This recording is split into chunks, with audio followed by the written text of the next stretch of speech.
Dans l'imaginaire collectif, les sorcières ont longtemps été associées au diable. Cela a justifié une barbarie sans nom, comme ici à Toryburn, où les femmes accusées de sorcellerie étaient attachées à un rocher pour être noyées à la marée montante. Des tortures qui ont existé ailleurs en Europe, mais aussi aux États-Unis. Chamanes, en osmose avec la nature, on trouve des sorcières dès l'Antiquité. L'Empire romain les laisse en paix tant qu'elles sont inoffensives, mais l'Ancien Testament les condamne dès le 7e siècle avant notre ère. C'est dans le livre de Saül, le livre des rois, et en fait, il est dit « tu ne laisseras pas vivre la sorcière ». C'est-à-dire dans le cadre, disons, du monothéisme, le pouvoir surnaturel appartient à Dieu seul. Pourtant, l'Église les tolère tout le Moyen-Âge. C'est à la Renaissance, dans un contexte de tensions religieuses, que le pape assimile les sorcières aux hérétiques. En 1486, 2 inquisiteurs publient le Marteau des sorcières à des milliers d'exemplaires, un manuel pour les procès qui souvent débute par une rumeur. Dans un village, on a un fermier qui a perdu tout son bétail ou des enfants et il va accuser une voisine, souvent une femme misérable qui est venue mendier à sa porte, à qui il n'a pas voulu donner de quoi manger et qui lui a jeté un juron. Il va l'accuser d'avoir jeté une malédiction. Et à partir de là, cette femme va être arrêtée, torturée et va dénoncer d'autres femmes. Et c'est ainsi que la chasse est lancée. Pendant 2 siècles, les procès se multiplient et des brasiers s'élèvent en Occident. Entre 60 000 et 100 000 personnes sont condamnées à mort. Les victimes sont à 80% des femmes, que les juges tiennent pour les fiancées de Satan. Devant les progrès de la science, Louis XIV qualifie la sorcellerie d'infondée et met fin aux persécutions. Mais elles se poursuivent en Amérique du Nord. En 1692, dans la communauté puritaine de Salem, plus de 140 personnes sont accusées de sorcellerie et une vingtaine exécutées. C'est ici en Écosse que les chasses aux sorcières ont été les plus violentes, avec 5 fois plus d'exécutions qu'ailleurs en Europe. Une période sombre de l'histoire écossaise qui a duré 200 ans.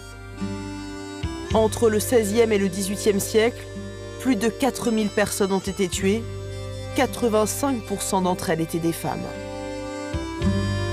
Des femmes torturées, étranglées, brûlées vives, souvent sur la base de simples rumeurs, des crimes d'une ampleur unique en Europe et soutenus par l'Église. À cette époque en Écosse, et on pourrait même dire encore aujourd'hui dans certains endroits, la pensée dominante était que les femmes étaient plus faibles que les hommes, qu'elles étaient moralement, physiquement et intellectuellement inférieures aux hommes. Et cela signifiait que le diable pouvait établir une sorte de connexion avec les femmes et les manipuler. Les personnes pieuses, et à cette époque l'Écosse était très chrétienne, avaient peur que les femmes permettent au diable de s'introduire dans la société et qu'il ruine la vie de tout le monde. Les femmes étaient de toute façon vulnérables dans la société. Pendant leur procès, les femmes accusées de sorcellerie n'avaient pas le droit de s'exprimer car elles n'étaient pas considérées comme des témoins compétents. Les femmes étaient donc déjà fragilisées dans la société, mais si vous ajoutez à cela d'autres points faibles, comme le manque de statut, le manque d'argent, eh bien elles étaient encore plus vulnérables. Le Parlement écossais s'apprête à réhabiliter ces femmes accusées de sorcellerie. Pourquoi est-ce si important ? Je pense qu'il est très important que nous reconnaissions notre passé et que nous disions « Eh bien, ceci est arrivé et c'était mal ». Nous sommes maintenant à Culross, à une quarantaine de kilomètres d'Édimbourg. Dans ce bâtiment, juste derrière moi, des centaines de femmes ont été emprisonnées, torturées, jugées avant d'être exécutées.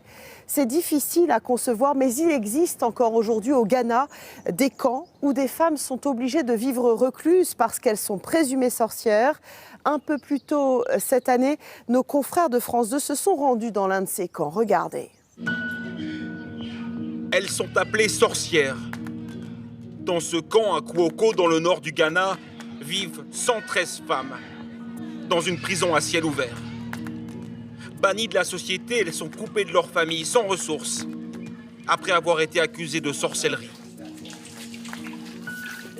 Pour cette femme, Asia Foucheini, l'enfer a commencé il y a 6 mois, quand des hommes ont encerclé sa maison. Ils l'accusent d'avoir tué par sorcellerie une voisine de son village. J'ai entendu une foule réunie devant chez moi. Puis quelqu'un a passé la tête par-dessus le mur et a dit Une femme est morte et c'est de ta faute. C'est toi qui l'as tuée. On va te tuer. Je lui ai répondu, mais comment j'aurais fait? Je ne la connais même pas.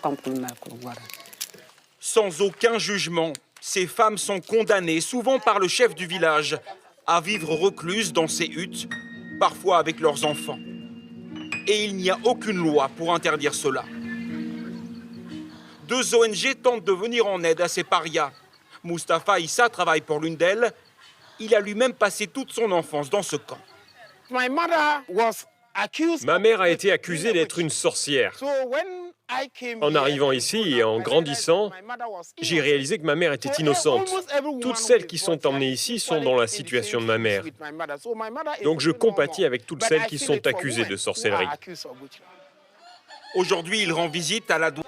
Ici, la sorcellerie vise essentiellement les femmes. C'est un moyen de les écarter lorsqu'elles deviennent gênantes, pour une raison ou pour une autre. Dans un couple, si ça ne va pas, la femme finira par être accusée de sorcellerie, pas vrai? Personne ici ne peut jurer que cette femme ne se retrouvera pas dans un camp, sauf si on arrête ses bêtises. Le Ghana est officiellement le dernier pays au monde à abriter ces camps de sorcières. En 2014, une commission nationale a été chargée de les fermer, mais elle s'est heurtée aux croyances locales et a échoué. Il reste aujourd'hui 5 camps à travers le pays, dans lesquels vivent 300 femmes.